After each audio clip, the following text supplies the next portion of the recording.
By DJ Ramkumar Kalapatti Madhubani.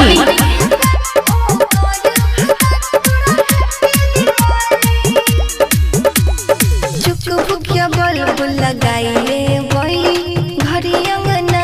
सजाइले वही घरी अंगना सजाइले वही चुक भुकिया बोल लगाइले वही घरी अंगना सजाइले वही चॉकलेट ले मंचूस बाजार से ले वही सब मिल के दीप जले वही त्योहार दीप के दीपावली सबके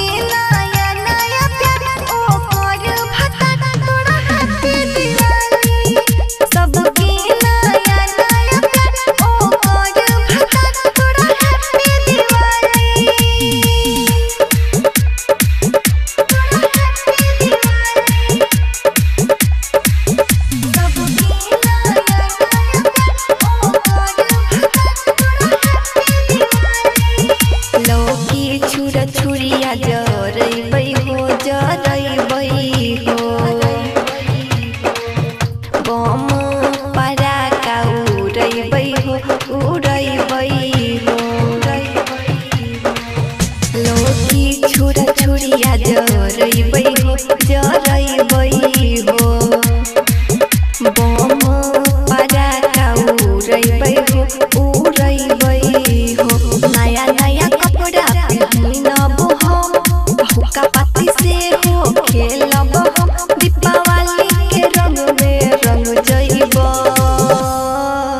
जाइब लाइल पटाखा बजा खर्चा होई हजार धमाका कर जइब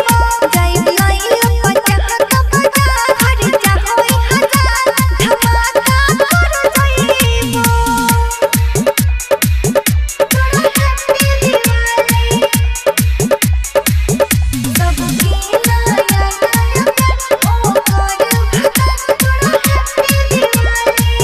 घर द्वार में दीप जलाइब हो घर से दलिदर भगाइब हो